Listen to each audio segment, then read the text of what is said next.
कहानी चुटकी खाने वाली बहू।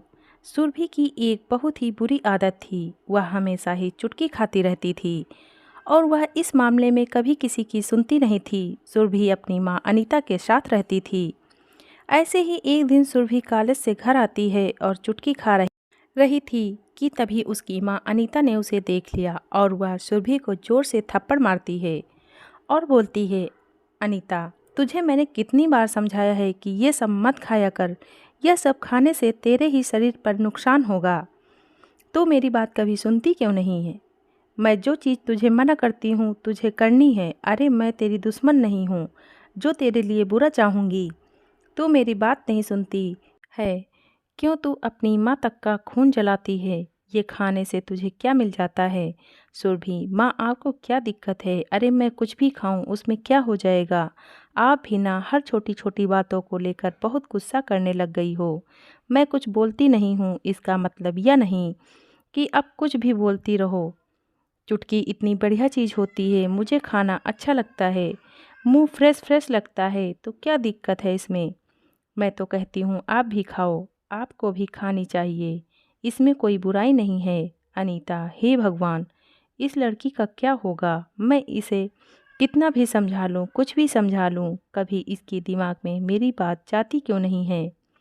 अरे मैं तुझे बोल भी क्यों रही हूँ? तुझे करनी तो अपने मन की ही है। मैं तुझे कुछ बोलूँगी ही नहीं, जो करना है कर, जो खाना है खा, तेरी मर्जी। वैसे तेरी सास आएगी आज, उन्होंने कहा है कि शादी का लहंगा देखने के लिए तुझे जाना है वहाँ।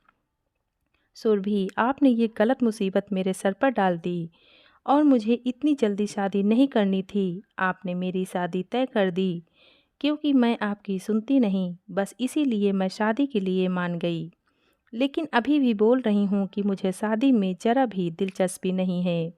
शादी करके ज़िंदगी तो बर्बाद होती ही है, पर वो ज़िंदगी तो अभी भी बर्बाद है। अनीता, थोड़ा तमीज़ से बात कर। मैं कोई तेरी सहेली नहीं हूँ जो कुछ भी बोले। मैं तेरी माँ हूँ, मैं कुछ भी नहीं सुनने वाली हूँ। और हाँ, बोल दिया कि तू उनके साथ जाएगी अपनी शादी की शॉपिंग के लिए, मतलब जाएगी। मुझे इसके आगे कुछ भी नहीं सुनना है। ठीक है, अब जा, जल्दी से जाकर तैयार हो जा। बकवास करने के लिए कह दो, वो बड़े मज़े से करेगी, काम करना एक भी नहीं जानती। सुरभि की शादी भी तय हो गई थी, इसीलिए वो अब अपनी शादी की तैयारियों में लगी रहती है। ये ऐसे ही कई दिन निकल जाते हैं और कुछ दिनों बाद सुरभि की शादी मयंक नाम के लड़के से हो जाती है और शादी के बाद वह अपने ससुराल आ जाती है। ससुराल आने के बाद वह घर को अच्छे से संभाल लेती है, लेकिन वह जब देखो चुटकी ही खा रही थी। ये बात उसकी सास को नहीं पता होती। एक दिन सुरभि की सास माला उससे कहती है, अरे बहू, मैं काफ़ी दिनों से देख रही हूँ, तू जब देखो कुछ न कुछ चबाती रहती है। अरे कुछ अलग सा खाती है क्या तू? हमेशा ही तेरा मुंह चलता रहता है। मुझे भी बता दे, मैं भी कुछ खा लिया करूँगी। वैसे भी मैं बूढ़ी हो गई हूँ, ज़्यादा समय तक मेरे दांत चलने वाले नहीं हैं। बता क्या खाती रहती है? सुरभि, अरे नहीं माँ जी, आपके काम की चीज़ नहीं है। आपके काम की चीज़ होती तो मैं खुद ही बता देती। और मैं काम कर रही हूँ, काम के समय मुझे कोई डिस्टर्ब करता है, ये मुझे बिल्कुल भी पसंद नहीं आता। इसलिए मैं काम करूँगी और फिर बाद में आपसे आराम से बात करूँगी। ठीक है ना माला, चल ठीक है बहू, तू काम कर ले। मगर अक्सर माला अपनी बहू से पूछती रहती है, लेकिन सुरभि कभी भी अपनी सास को कुछ नहीं बताती कि वह खाती क्या है। ऐसे ही एक दिन सुरभि चुटकी खाने के बाद थूकने जाती है कि तभी वह थूक उसकी पड़ोसन विमला पर जा पहुंचता है। विमला को बहुत ज़्यादा गुस्सा आता है और वह तमतमाते हुए सीधा माला के घर आ जाती है और माला पर चिल्लाते हुए बोलती है, विमला, अरे माला, अपनी बहू को कुछ समझाती क्यों नहीं है? फालतू की चीज़ खाती रहती है, ऊपर से लोगों पर थूकती रहती है। अभी मैं जा रही थी गली से कि तेरी बहू ने मेरे ऊपर पता नहीं क्या पान वान खाकर थूक दिया। मेरे मुंह पर लाल लाल देख क्या गिरा है। अपनी बहू को समझा ले, मैं तुझे कब से जानती हूँ, इसलिए प्यार से बोल रही हूँ। यही कोई और होता तो मुझे उसे सीधा करना अच्छे से आता है। ये बात तू भी जानती है। माला, अरे मेरी बहू पान वान कुछ नहीं खाती, ऐसी आदतें नहीं है मेरी बहू की, तुझे कोई गलतफहमी हुई होगी। किसी और ने कुछ खाकर तेरे मुंह पर थूक दिया होगा और तू यहाँ लड़ने आ गई। वैसे भी तुझे लड़ने का बहाना चाहिए होता है। बिमला, मुझे लड़ने का बहाना नहीं चाहिए होता, बल्कि तेरी बहू पान खाने वाली है। बुला अपनी बहू को और पूछ ले कि मैं सच बोल रही हूँ या झूठ। तभी सुरभि नीचे उतरती है और माला उससे कहती है, अरे बहू, ये बिमला क्या कह रही है?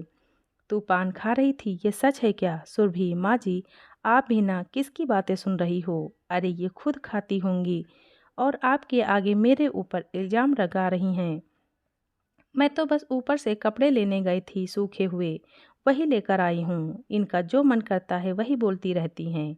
आप इनकी बातों पर ध्यान मत दो, वरना आप उनकी ही सुनती रहोगी और मुझे कोसती रहोगी।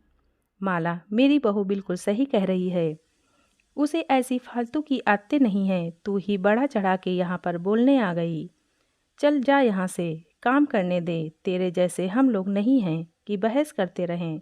हमें बहुत काम है। सुरभि अपनी पड़ोसन विमला को गलत साबित करके वहाँ से रवाना कर देती है। दिन निकल रहे थे और सुरभि की चुटकी खाने की आदत बढ़ती ही जा रही थी।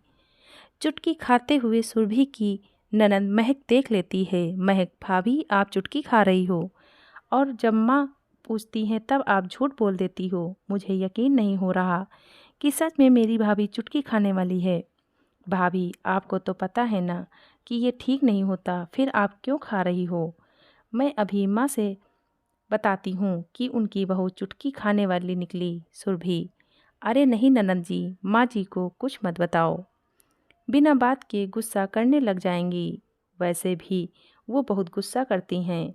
तुम्हें तो पता है ना, अगर तुम माँ जी को नहीं बताओगी मेरी चुटकी खाने वाली बात, तो मैं तुम्हें अपनी नई वाली ड्रेस दूंगी। मुझे पता है तुम्हें अपने कॉलेज में पहन के जानी है।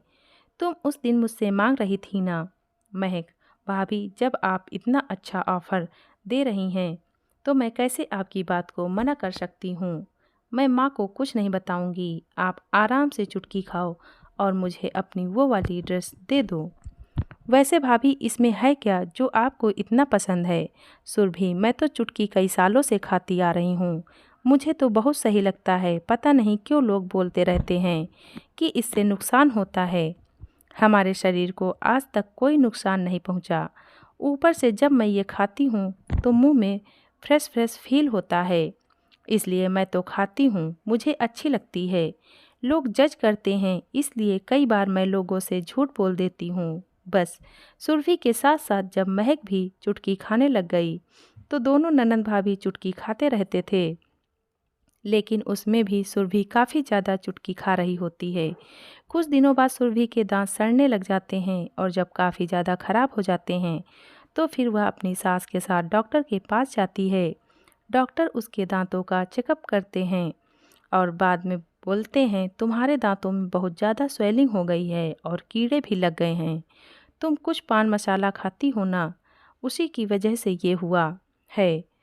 सुरभि, हाँ वो मैं चुटकी खाती हूँ। माला, बहू तू चुटकी खाती है? डॉक्टर, जी हाँ, आपकी बहू चुटकी खाती है और वो भी बहुत ज़्यादा मात्रा में, इसलिए इनके दांत सड़ने लगे हैं। अगर अभी भी इन्होंने अपने चुटकी खाने वाली आदत को रोका नहीं तो इनके दांत झड़ जाएंगे, क्योंकि कोई भी चीज़ एक लिमिट तक ही अच्छी लगती है।